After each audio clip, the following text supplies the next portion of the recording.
बंदी छोड़ सतगुरु रामपाल जी महाराज जी की जय हो। परमात्मा की सभी प्यारी आत्माओं को पवन दास का सत्साई। पुण्यात्माओं, आज परमेश्वर सतगुरु रामपाल जी महाराज जी ने अपने दास को निमित्त बनाकर जो वीडियो बनवाया है वो भगत समाज के लिए बहुत ही विशेष वीडियो है।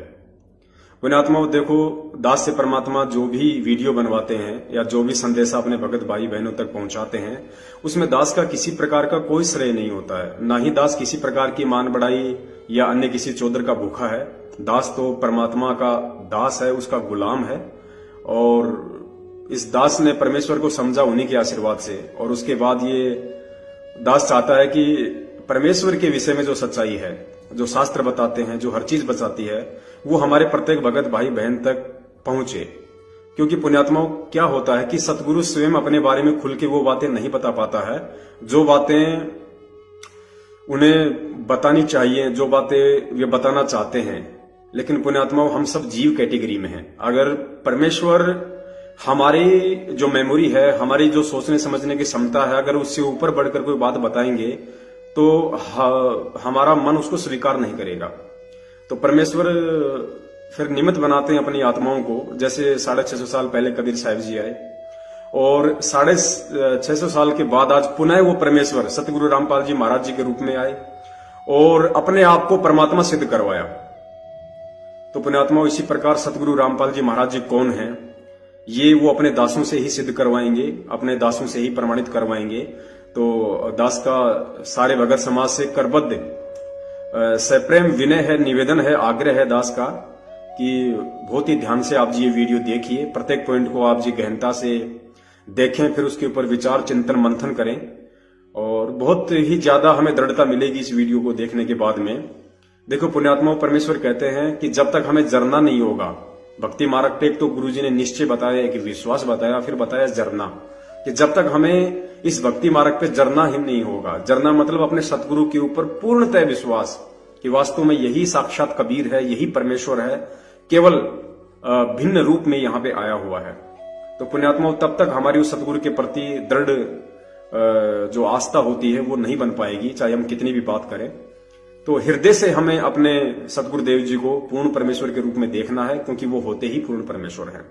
तो अब दास ज्यादा बात नहीं करेगा, आप जी इस वीडियो को देखिए, उसके बाद परमेश्वर दया करें, सभी भाई बहनों तक ये संदेश पहुंचाने की कृपा करें। सत साहिब जय हो। बंदी छोड़ की, बंदी छोड़ सतगुरु रामपाल जी महाराज जी की जय हो। सत साहिब बोलो सतगुरुदेव की जय हो।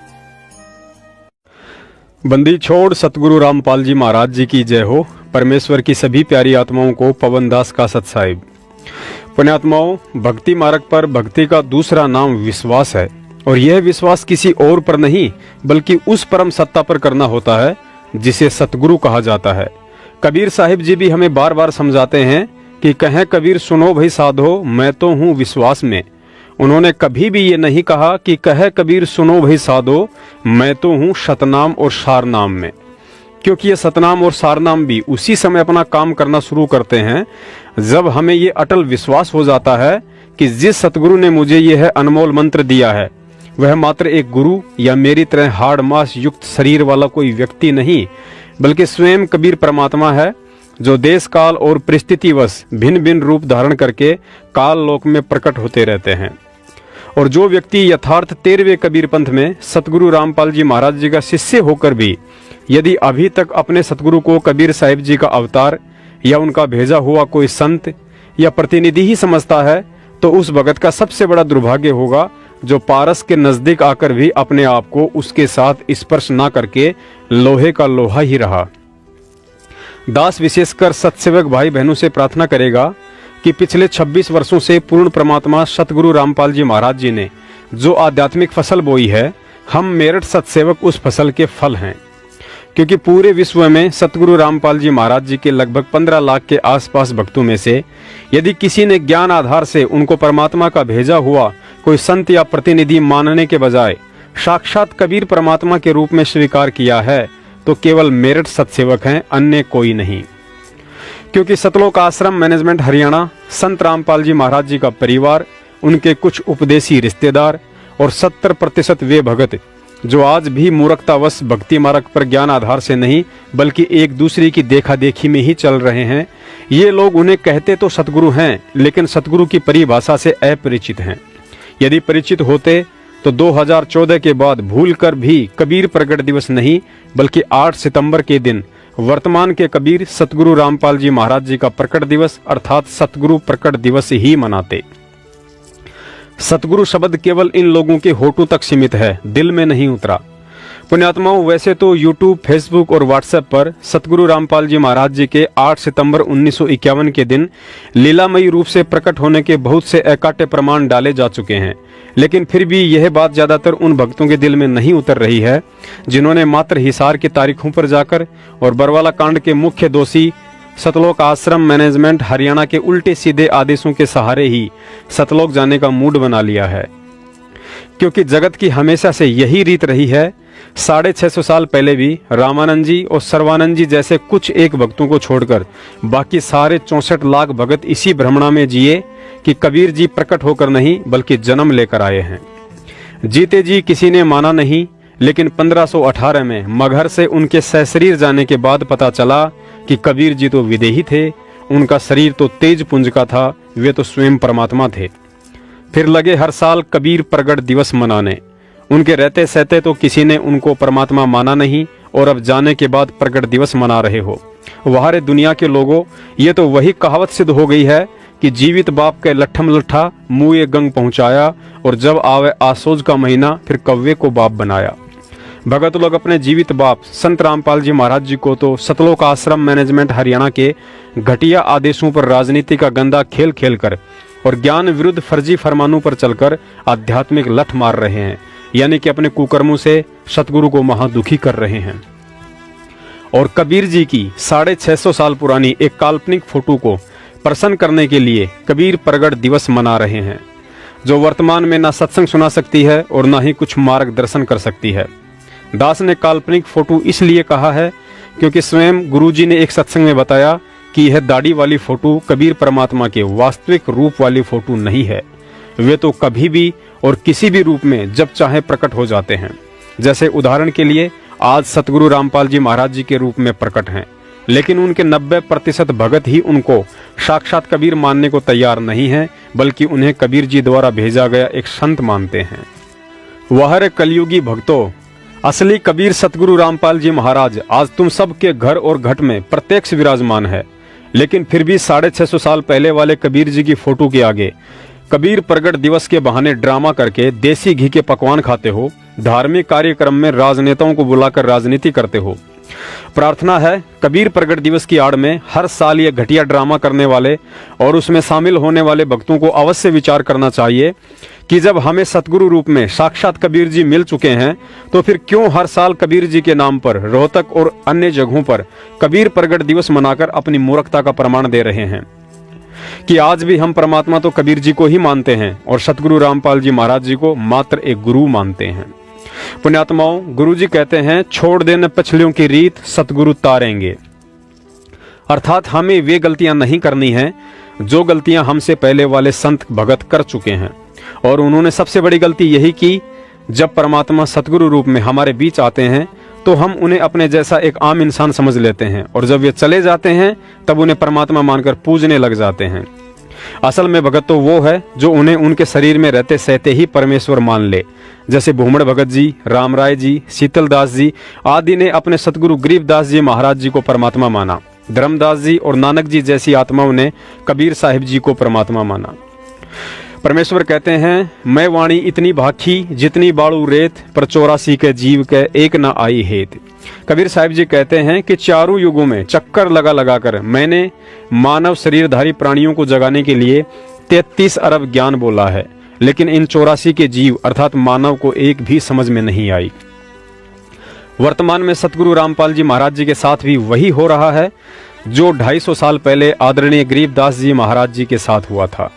गरीबदास जी महाराज जी ने प्रत्यक्ष चमत्कार किए, असंख्य लोगों को शारीरिक और आर्थिक लाभ दिए, लेकिन कोई भी उन्हें परमात्मा मानने को तैयार नहीं था। गांव वाले तो उन्हें संत भी मानने को तैयार नहीं थे, बल्कि उल्टा उन्हें बावलिया कहा करते थे। गुरुजी ने बताया कि गरीबदास जी महाराज जी का एक बड़ा भाई और था जो जन्म से ही पागल था। और दूसरी तरफ गरीबदास जी महाराज जी को भी लोग बावलिया अर्थात पागल इसलिए कहा करते थे क्योंकि उनके द्वारा बोली जाने वाली अमृतवाणियां गांव वालों के समझ में नहीं आती थी। लेकिन उनके शरीर त्यागने के बाद जब गांव वाले उनकी अस्थियां गंगा जी में प्रवाह करने के लिए शमशान घाट गए तो उस राख में उनकी अस्थियां नहीं मिली। तब गांव वालों को यकीन हुआ कि गरीबदास जी महाराज जी तो परमात्मा थे। उनका शरीर हमारी तरह हाड़ मांस का ना होकर तेज पुंज का था, वे तो विदेही थे। लेकिन फिर क्या फायदा होना था? फायदा तो तब था जब गरीबदास जी महाराज जी शरीर में थे, ज्ञान सुनाया करते थे, मंत्र दीक्षा दिया करते थे। अब जाने के बाद उनका छुड़ाने में मंदिर या मठ बनाकर उनकी महिमा का गुणगान करने से कोई फायदा नहीं होने वाला है। अब तो तभी फायदा है जब गरीबदास जी महाराज जी जैसा कोई पूर्ण तत्वदर्शी सतगुरु मिले जो मोक्ष मंत्र देने का अधिकारी हो। और आज वर्तमान में वह एकमात्र अधिकारी सतगुरु रामपाल जी महाराज जी हैं। लेकिन दुर्भाग्य से दुनिया की तो छोड़िए, अभी तक 90% भक्तों की और स्वयं सतगुरु रामपाल जी महाराज जी के परिवार वाले और रिश्तेदारों की भी वही सोच और हालत है जो 250 साल पहले आदरणीय गरीबदास जी महाराज जी को लेकर उनके परिवार, रिश्तेदार और गांव वालों की थी। अर्थात ये लोग संत रामपाल जी महाराज जी को जुबान से कहते तो सतगुरु हैं, लेकिन दिल से उन्हें सतगुरु मानने को तैयार नहीं हैं, क्योंकि आज भी ये सभी लोग उन्हें जन्म लिया हुआ ही मानते हैं। पुण्यात्माओं, हमारी बुद्धि पर पत्थर पड़े हैं। समर्थ सतगुरु रामपाल जी महाराज वर्तमान कलयुग की देश काल और परिस्थिति के मद्देनजर तथा काल को धोखे में रखने के लिए अपने आप को एक सामान्य जीव की तरह माता के गर्भ से जन्म लेकर आया हुआ दिखा दिया, तो हम मूर्खों ने उन्हें जन्म लिया हुआ ही मान लिया। परमात्मा ने हमें ये तत्व ज्ञान वाले सत्संग इसीलिए तो समझाए थे ताकि समय आने पर हम अपने पिता की गूढ़ बातों को इशारों में ही समझ लें। हमने गरीबदास जी महाराज जी को कबीर साहिब जी द्वारा कंवारी गाय का दूध पिलाने वाले सत्संग को सैकड़ों बार सुना है, लेकिन कभी विचार नहीं किया कि उस 2 मिनट के सत्संग में यही रहस्य तो छुपा है कि समर्थ परमात्मा चाहे जिस विधि से प्रकट हो सकता है, लेकिन हम उन्हें बिना तत्व ज्ञान और मजबूत भक्ति संस्कारों के कतई पहचान नहीं सकते। सुनिए यह सत्संग जिसमें आदरणीय गरीबदास जी महाराज जी ने कबीर साहिब जी से कहा कि महाराज जी, ऐसा दूध तो मैंने कभी नहीं पिया और ना ही इतना स्वादिष्ट दूध हमारी गायें देती हैं। तो परमात्मा ने कहा कि बेटा, ये अमृत दूध यहाँ का नहीं, हमारे सतलोक से आया है। तब गरीबदास जी ने फिर कहा कि महाराज जी, वहां इतनी दूर से इस कुंवारी गाय में कैसे आया? तो परमात्मा ने कहा कि बेटा, ये मेरी समर्थता से आया है। तो इस प्रकार गरीबदास साहिब जी को परम पूज्य परमेश्वर कबीर जी ने सर्व ब्रह्मांडों की रचना का ज्ञान कराया। बच्चा बड़ा ध्यान से सुन रहा है और फिर प्रेरणा हुई कि हे परमात्मा, आप तो समर्थ हैं। जब आप एक कंवारी गाय का दूध निकाल सकते हो मालिक, आप सब कुछ कर सकते हो। छोटे से बालक का हुआ, बहुत बड़ी बात खटक गई उसका, और कहा परमात्मा, मुझे अपना गांव दिखा दो। आप कहां से आए हो, मुझे भी ले चलो एक बार आपके गांव में। और गरीबदास साहिब जी ने पूछा कि हे प्रभु, ये इतना स्वादिष्ट दूध मैंने कभी नहीं पिया। दूध डेली पीता हूं मैं, लेकिन जो दूध आज इस कंवारी गाय से मुझे प्राप्त हुआ आपकी कृपा से, ऐसा स्वादिष्ट दूध मुझे कहीं नहीं मिला। तब परमात्मा ने कहा, बेटा, ये यहाँ के लोगों का दूध नहीं, ये मेरे गांव से दूध आया था, सतलोक से। हे परमात्मा, जब वहां का यहाँ कैसे पहुंचा? ये मेरी शक्ति का काम है।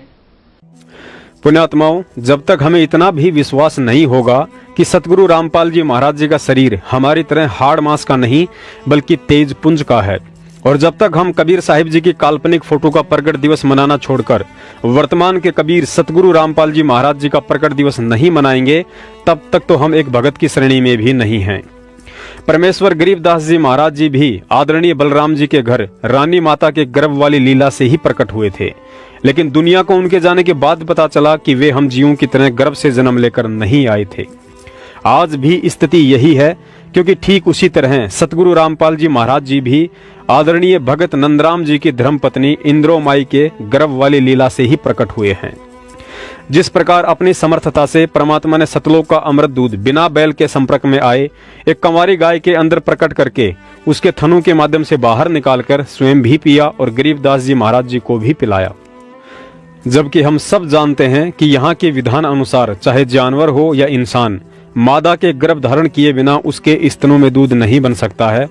लेकिन फिर भी समर्थ परमात्मा ने बिना गर्भ के उस बछिया के स्तनों में सतलोक का दूध प्रकट कर दिया। तो पुण्यात्माओं, क्या वह परमात्मा बिना किसी माँ और गर्भ के उस दूध की तरह स्वयं प्रकट नहीं हो सकता है? 1000 बार हो सकता है, लेकिन मूर्खों को तो संत रामपाल जी महाराज इंद्रो माई के गर्भ से जन्म लेकर ही आया हुआ दिखाई देगा, क्योंकि अभी तक उन लोगों ने काल एजेंट सतलोक आश्रम मैनेजमेंट का पल्लू छोड़कर सतगुरुदेव जी के तत्व ज्ञान का पल्लू नहीं पकड़ा है। पुण्यात्माओं, सतगुरुदेव जी ने एक सत्संग में बताया कि जब 650 साल पहले अर्जुन सर्जुन को पता चला कि लोगों के बहकावे में आकर गुरु को शिक्षा देने के कारण हम परीक्षा में फेल हो चुके हैं, तो दोनों ने उसी समय कहा कि परमात्मा इतना बता दो कि अब हमारा मोक्ष कब होगा। तो कबीर साहिब जी बोले, बेटा तुम्हारे इसी शरीर में मोक्ष कर दूंगा, और कहा आज से 250 साल बाद मैं दिल्ली के पास छुड़ाने गांव में जन्म लूंगा, और तुरंत बार कह दिया कि प्रकट होऊंगा। और ऊपर आप जी वीडियो में देख ही चुके हैं कि गरीबदास जी महाराज स्वयं कबीर परमात्मा थे तथा उनका तेजपुंज का शरीर था, लेकिन फिर भी उन्होंने काल को धोखा देने के लिए दुनिया के सामने एक शिशु रूप में गर्भ से प्रकट होने की लीला की। लेकिन वास्तव में वे रानी माता के गर्भ से बाहर नहीं आए, बल्कि वह क्रिया तो हम तुच्छ जीवों को दिखाई दे रही थी। यह लीला भी परमात्मा ने ठीक उसी तरह की जैसे काशी के भंडारे में सभी 9 लाख बैल और हजारों की संख्या में सेवादार जो कि सतलोक से आए थे, सब के सब जमीन से लगभग 1 फुट ऊपर चल रहे थे, लेकिन वहां भंडारा कर रहे 18 लाख लोगों में से किसी एक व्यक्ति का ध्यान भी परमात्मा ने उनके पैरों की तरफ नहीं जाने दिया। अतः ठीक इसी तरह आदरणीय गरीबदास जी महाराज रानी माता के गर्भ से और परम पूज्य सतगुरु रामपाल जी महाराज इंद्रो माता के गर्भ से हम जीवों को हमारी चरम दृष्टि से एक शिशु की भांति बाहर आते दिखाई पड़ते हैं, लेकिन वास्तव में वह परमात्मा उस शिशु वाले शरीर से पहले ही सूक्ष्म रूप में वहां प्रकट हो जाते हैं, और फिर काल को धोखे में रखकर उस शिशु वाले शरीर को आधार बनाकर एक लीलामयी जीवन जीते हैं, जिस उद्देश्य के लिए वे यहाँ आते हैं और उसे पूरा करते हैं। सुनिए ये छोटा सा सत्संग जिसमें अर्जुन सर्जुन को जब सौंपन आया तो उन्होंने भी यही कहा कि भाई बंदी छोड़ कबीर साहब छुड़ानी गांव में बलराम के घर पैदा हो चुके हैं, और दुनिया को जन्म लेकर आया हुआ दिखाई देने वाले उस कबीर परमात्मा ने गरीबदास जी महाराज के रूप में मात्र 3 दिन की आयु में ही अर्जुन सर्जुन को सारनाम देकर सतलोक भेज दिया था। अब 2 किताबार जा रहे थे, अर्जुन सर्जुन नाम के 2 शिष्य थे। वो बहुत विश्वास किया करते। जब काशी में आए तो सबने बोले रे तारे गुरु जी का दिखाओ चाल चरण। अर्जुन कर दिया उसने तो क्या कर दिया, आके एक वैश्या के गेल गल में डाल के और दारू पी कर घूमना करता होता घूमे था। कहाँ थे ना, मत फंसो इसके। उन्होंने बोला भाई देख लेंगे तो तसल्ली हो जाए ना, हम नहीं मान दे। अच्छा चाल दिखावांगे। ईब भी मार उड़े बैठे उसके करना है। महाराज जी उनकी खाट पर वह छोरी बैठी नीचे ऊपर बैठे। अब जी अर्जुन सर्जुन नो प्लातून की तरिया ने बोला गुरु जी कहां भाई, अकाड़ा नहीं बैठना चाहिए था आपने, खत्म होगा। न्यू बोला रहा फिर तो गुरु तो ही होगा, बीरा मैंने शिक्षा देने लग गया। तो न्यू बोला जी फिर भी लोग थूके हैं, इसी बात तो ना करनी चाहिए। न्यू बोला लोग हम जाते तो और तो और बात सुन ले, आज के बाद तेरी इस शरीर तो मुक्ति नहीं होगी थारी। इतनी सुनकर भाई रोन लाग गए। न्यू बोले महाराज जी क्योंकि हमारी तो फूट के भाग और गलानी भी होगी, पर एक बात और बता दो हमारी कद मुक्ति होगी। ने बोला इससे शरीर में कर दूंगा। अग महाराज जी क्यों कर करोगे, अको मन न देखना। आज से कुछ समय के बाद मैं दिल्ली के आसपास पश्चिम में 30 किलोमीटर के आसपास और किसी एक क्षेत्र में जन्म लूंगा, क्योंकि काल को ने बताया नहीं कर दे, टप दे ही आ जाए, ये सोच दे रहे जाए और ले देवता कौन से अपना काम करके जाते रहे। तो महाराज छुड़ानी में प्रगट हुए। अच्छा वो महात्मा ने देख के अंदाजा बता दिया था कि इतनी उम्र हो लेगी ना थारी, उसके आसपास आऊंगा। और महाराज 200 वर्ष के तक में जी जाएंगे हम, कहा मेरी शक्ति तो जियोगे जिंदे रहोगे। आकर के वो दोनों महात्मा उस 2-4 साल पहले अमायु पर आ गए। अंदाजा हिला के 30 किलोमीटर यू मील यू पड़े हड़ चाला। अमायु पर का एक भगत फेट गया, भगत आत्मा था, उनके घर में रहे 3 साल 4 साल। एक दिन उन रात में सपना आया कि छुड़ानी गांव में बंदी छोड़ कबीर साहब पैदा हो लिए बलराम के घर में। दोनों ने एक तरह सपना हुआ एक साथ एकदम। तड़के उठते हैं अर्जुन कह सर्जुन ने भाई आता गुरु जी दिखे रहे। वो बोला भाई दिखे मन भी पर दिखे छोटे से, पहले तो महाराज जी दिखे, फिर बच्चे के रूप में दिखे। आके पैदा हो लिए वह तो भाई ने बोला छुड़ानी गांव में, दूसरा ने बोला बलराम के घर में। आके जो की तो यही मनाया। ने बोला चालन की तैयारी कर। ने बोला चालन जोगे तो कौन भाई लचर पतर शरीर करे, 2 से 20 साल की उम्र हो रही। तो जिस भगत का रहा करते उसने हाथ जोड़ कर बोले भाई भगत जी तेरा शान मारे पानी भूल जा, बहुत सेवा करी, पर एक काम और कर देगा, अको कम करो, ये आखिरी दुख जाएंगे आप। हमने छुड़ानी गांव में छोड़ा, इब ओडे गामड़ा छुड़ानी कोई नहीं जाना था। उन्होंने बोला ये भी ना जानते छुड़ानी ने, मतलब 90% जनसंख्या नहीं जानती छुड़ानी सह की, बल्कि 99%। तो बोला जी मन्नत यू गांव नहीं सुना आज तक, सारे गांव में ट्राई करी, पूछा भाई छुड़ानी नाम का कोई गांव से, भाई कोई गांव नहीं। ये चर्चा चल रही थी कि वे 2 महात्मा ने होकर छुड़ानी जाएंगे, उनके गुरु पैदा हो लिए।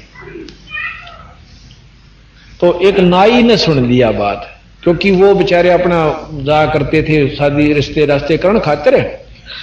तो ने बोला भाई एक दिन मैं कबलाने ताऊं था, रास्ते में पड़े से उस तो थोड़ी हुरे ने दुलेड़ा के पास एक छोटा सा गांव से 50-40 घर से, और छुड़ानी से भाई रात नूड़े डटा था। पता पूछ लिया उस आदमी ने, भगत ने सारा नोट करके आ गया। तो ने बोला जी गांव तो पा गया। ने बोला भाई तेरा शान होगा, हम ना वहां भेज दे। रेड़ू में बिठाए, नीचे गदले खरड़ बिछा के रात ने चाल बकते सांझे चाल पड़े, तैड़ के जा पहुंच गए। तो वहां जाकर के देखा, यानी 10 बजे ही पहुंचे। तो वहां पर पूछा भाई बलराम का घर की इच्छा है? अगजी वो महल से, बहुत बड़ा महल है, तो खंड रोया पड़ा महाराज का, बहुत बड़ा महल पुरानी ईंटों का, इतना सुंदर था उस समय। तो उसमें को 10 घर बन रहे हैं फोड़ फाड़ के, उनसे जो उन्होंने क्या बना रखे। नो बोला जी वो महल से सामने, वहां गए तो बाहर पौड़ी में महल से थोड़ा दूरी पे बलराम बैठे थे, उनके पिताजी। और रेड वाला ने बोला भाई आपके घर में चौधरी साहब ये 2 महाराज मिलना चाहो से। वो आ गया बाहर, आखा महाराज हुक्म करो। भाई कौन सो आप? अकमा बलराम सो। हाथ जोड़े उनको भी बलराम, उनके महाराज के पिताजी कि महाराज हम अपने गुरु के दर्शन करना चाहें। आपका गुरु किस है महाराज? कि आपके घर में, मेरे घर में अवकाल जो बच्चा पैदा हुआ है 3 दिन का हो रहा है, परसों जो पैदा हुआ। और गुरु आखा ओ गुरु से हमारा ने बोला जी आप यहां पौड़ी में बैठो, मैं लड़के ने यहीं ले आऊंगा, आप चला भी नहीं जा सकता। हाथ जोड़ के न बोलो जोलम हो जाएगा। एक सजाते ही पारे सारा ना लाइयो, गलत जाएंगे कत आम चालेंगे। तो ने बोला जी चालन जोगे तो कोई ना, चाहे मर जा राम है जाएंगे उसके बारे में आगे उड़ा माथा टेकेंगे। एक 2 या नो पकड़े, 2 या वो पकड़ा, उन लच ले गए बेचारे, नो किता पाटक दे, नो टूटे से गोडे जाके उस जहां माता रानी नाम था महाराज जी की माता जी का, जहां माता रानी और बच्चा महाराज बंदी छोड़ लेटे हुए थे, उस कमरे में जाकर और छोड़ दिए। इन्हें बोले तुम बाहर जाओ, और बाकी बाहर नो कान ला के सुने के बात हो रही है। महाराज रानी सुआदी नींद पे, और वो नो देखे नो खिड़कियां में देखें के बतलाव से बंदी छोड़ 3 सज्जन के बच्चे नो बोले अर्जुन सर्जन, और वो लंबे पड़े मुंदे रोए। नो बोला जचगी था रहे, गुरु के प्रति विक्षेप नहीं आकर अगर जी बस भोग लिया हमने जितना भोगना था, बंदी छोड़ पापी जीव से बख्श दो। नो बोला आज के बाद परण कर लो, कभी भी गुरु के प्रति विक्षेप नहीं लाना। गुरु मानस कर जानते हुए नरकइये अंध, महादुखी संसार में अग यम के फल। नो बोला बैठे हो, महाराज की शक्ति तो वो एकदम नो बैठे हो। ने बोला नाम लो, उपदेश दिया, और भजन करो। भजन किया और जाओ मुक्त हो जाओगे। इतना कह के उसने ठाकर बलराम जी उनके पौड़ी में ले आए। 2-3 दिन वहां डटे, उसी समय शरीर त्याग कर सतलोक चले गए। पुण्यात्माओं, हम जीवों को समझ में तो आता है, लेकिन समय गुजर जाने के बाद, ताकि फिर हमारे हाथ कुछ ना लगे। पुण्यात्माओं, विचार करो, हमारे दादा गुरुजी स्वामी रामदेवानंद जी महाराज सांसारिक दृष्टि से अनपढ़ थे, अर्थात उन्होंने कभी भी गीता, वेद, कुरान, पुराण, कबीर सागर और ग्रंथ साहिब को नहीं पढ़ा था। तो जाहिर सी बात है उन्होंने अपने शिष्यों को भी ये ग्रंथ नहीं पढ़ाए होंगे। तो विचार करो, जब उन्होंने अपने किसी भी शिष्य को ग्रंथों का ज्ञान नहीं दिया तो फिर उनके शिष्य संत रामपाल जी महाराज जी इतने कम समय में दुनिया के सारे धर्म ग्रंथों को आखिर कैसे भगत समाज के सामने ताश के पत्तों की तरह खोल के रख सकते हैं, और उन सभी त्रुटियों को भी उजागर कर दिया जो त्रुटियां अपने आप को संस्कृत के प्रकांड ज्ञाता समझे जाने वाले इन ग्रंथों के अनुवादकों ने कर डाली थी। क्या यह अविश्वसनीय काम स्वयं कबीर परमेश्वर के अलावा कोई जीव करने में समर्थ है? यदि नहीं है तो फिर इस बात पर गहनता से विचार करना कि सतगुरु रामपाल जी महाराज जी कौन हैं। यहाँ एक और गहन विचारणीय बात है। गरीबदास जी महाराज जी ने दादू पंथी गोपाल दास जी से ग्रंथ साहिब को लिपिबद्ध करवाकर ही छोड़ दिया था, अर्थात उसका अनुवाद नहीं किया था। और हम सब जानते हैं कि गरीबदास जी महाराज जी के ग्रंथ साहिब में हिंदी, उर्दू, फारसी, पंजाबी, हरियाणवी, बिहारी सहित विश्व की अनेक भाषाओं का समावेश है। और गरीबदास जी महाराज जी के सतलोक जाने के 250 वर्ष बाद पहली बार ग्रंथ साहिब का अनुवाद और भगत समाज को इस पवित्र ग्रंथ के गूढ़ ज्ञान से उस महापुरुष सतगुरु रामपाल जी महाराज जी ने परिचित करवाया है, जिनके गुरु स्वामी रामदेवानंद जी अनपढ़ थे। तो पुण्यात्माओं, अब वह सतगुरु हमें और कैसे विश्वास दिलाए कि मैं ही सर्वज्ञ कबीर हूं। अथ तमाखू की बैंत, ये सुनन की बात है। तमाखू कसीद तमा मस्त है, लुजित न सीरी कुवैती ने कैफ। ये भाषा जो से मिली जुली है, फारसी, उर्दू। अब आगे इसका वर्णन होगा। मरहोद मकरूद पीवें शराब, होगा सरे बीच खाना खराब। सरा कहें स्वर्ग को, भगवान के दरबार में। कुटन कलाहीन जुग जुग कलेश, भाई सुखन मान मेरा मैं कहता हमेश। पुण्यात्माओं, अब आपको कॉल एजेंट सतलोक आश्रम मैनेजमेंट हरियाणा की बुद्धिहीनता का एक छोटा सा प्रमाण देते हैं कि विश्व की सभी भाषाओं के नहीं बल्कि पशु पक्षियों और मन की सोच के एकमात्र सर्वज्ञ सतगुरु रामपाल जी महाराज जी को कैसे इन लोगों ने दुनिया के सामने एक सामान्य संत की श्रेणी में लाकर खड़ा कर रखा है। सतलोक आश्रम मैनेजमेंट हरियाणा ने सतगुरु रामपाल जी महाराज जी के बहुत से वीडियो सत्संगों पर कंप्यूटर से उनकी असली आवाज को हटाकर उनकी जगह अंग्रेजी भाषा में किसी अन्य व्यक्ति की आवाज लगाकर यह साबित कर दिया है कि ना ही तो संत रामपाल जी महाराज जी को अंग्रेजी आती है और ना ही वे अन्य देशों के लोगों को अपना ज्ञान समझाने में सक्षम हैं। देखिए इन कॉल एजेंटों की मनवस हरकत का एक छोटा सा नमूना। हम सुल्तानी नानक तारे दादू को उपदेश दिया, जाट जुलाहा भेद न पाया वो काशी माह कबीर हुआ। अनंत कोटि ब्रह्मांड का एक रति नहीं भार, सतगुरु पुरुष कबीर हैं कुल के सिरजनहार। Respected Nanak Ji had said, the speech that is written on page number 24 of Sri Guru Granth Sahib, एक श्वा दुई श्वानी नाल भलके बुकाई सदा ब्यार, कूड़ छूरा झूठा मरदार, धानक रूप रहा करतार। तेरा एक नाम तारे संसार, मैं एहो आस एहे आधार, धानक रूप रहा करतार। फाई सूरत मलूकी वेश, ए ठगवाड़ा ठगी देश, खरा से आना बहुता भारी, धानक रूप रहा Kartar. God Kabir had taken Nanak Ji to the true lok, after which the Almighty had left him near the banks of Bain river. After that, he had said that I am residing in Kashi and I am working as a weaver. Come there and I will give you Satnam. You will attain salvation by chanting Satnam only. Son, there is no other way to do so. So Nanak Ji, who used to work for a viceroy in Sultanpur, had quit his job and said, I'll work for the true Lord, after which he reached Banaras when he saw the Almighty working as a weaver just as he saw in the true lok. Then said, Fai Surat Maluki Vesh, ए ठगवाड़ा ठगी देश, खरा से आना बहुता भार, ये धानक रूप रहा Kartar. He said, it while crying, "In love, O innocent souls, look here. He is hiding himself. He is a fraud." धानक रूप रहा करतार। पुण्यात्माओं, अब तो आपको पक्का यकीन हो गया होगा कि सतगुरु शब्द केवल इन लोगों की जुबान तक ही सीमित है, हृदय में नहीं उतरा है। जबकि यथार्थ भक्ति बोध पुस्तक के अनुवाद में स्वयं सतगुरु रामपाल जी महाराज जी ने लिखा है कि अनुवादकर्ता इन दोनों भाषाओं का ज्ञाता है। पुण्यात्माओं, जब अनुवादकर्ता संत रामपाल जी महाराज दोनों भाषाओं अर्थात हिंदी और अंग्रेजी के ज्ञाता हैं, तो क्या समय आने पर जब जरूरत पड़ती तो क्या वे स्वयं अंग्रेजी भाषा में सत्संग नहीं कर सकते थे? अवश्य कर सकते हैं, लेकिन उस समय तक इन कॉल एजेंटों को इंतजार कहाँ। इन्होंने तो इन पुस्तकों के माध्यम से धर्म को धंधा जो बनाना था।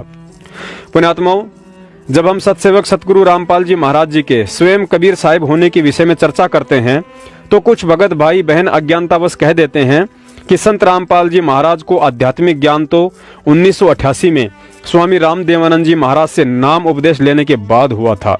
उससे पहले तो वे एक सामान्य व्यक्ति की तरह थे। पुण्यात्माओं, विचार करो, यही सोच आज भी आदरणीय गरीबदास जी महाराज जी के विषय में भगत समाज की है। वे कहते हैं कि गरीबदास जी महाराज जी को परमात्मा का ज्ञान उस समय हुआ था जब कबीर परमात्मा उन्हें 10 साल की उम्र में छुड़ाने के खेतों से सतलोक लेकर गए थे। उससे पहले वे एक सामान्य बच्चे की तरह थे। पुण्यात्माओं, यही तो ज्ञान का टोटा है। यदि गरीबदास जी महाराज 10 साल के बाद ही ज्ञानी बने थे तो फिर 3 दिन की आयु में अर्जुन सर्जुन को सारनाम देकर सतलोक किसने भेजा था? पुण्यात्माओं, अगर अभी भी समझ में नहीं आया कि सतगुरु रामपाल जी महाराज जी कौन हैं, तो फिर यह भी पक्का समझ लेना कि वह आत्मा असंख्य जन्म सतलोक के दर्शन नहीं कर सकती है। पुण्यात्माओं, यदि भक्ति पर सतगुरु देव जी के हिसार जेल से आने तक जीवित रहना है तो इस बात को अपने दिलो दिमाग से निकाल देना कि आप कॉल एजेंट सतलोक आश्रम मैनेजमेंट हरियाणा की मनवश ज्ञान विरुद्ध हरकतों के साथ रह सकते हैं। मैनेजमेंट आपको एक न एक दिन ऐसे मोड़ पर ला छोड़ेगा जहां आपकी हालत धोबी के कुत्ते से भी बुरी हो सकती है। जैसे कि हाल ही इसार तारीख पर जा रहे महाराष्ट्र के 13 भक्तों की भयंकर एक्सीडेंट में दर्दनाक अकाल मृत्यु हुई है। घर वालों के उनकी लाश भी समझ में नहीं आई, कईयों का तो सिर भी धड़ से अलग हो गया था। सतगुरुदेव जी का यह संदेश आप सभी तक पहुंचाना था, सो पहुंचा दिया है। आगे आपकी मर्जी, आपने विदुर की राह पर चलना है या भीष्म, कर्ण और द्रोणाचार्य की राह पर चलना है, और महाभारत के परिणाम को ध्यान में रखते हुए फैसला आपने स्वयं ही करना है। सत साहेब।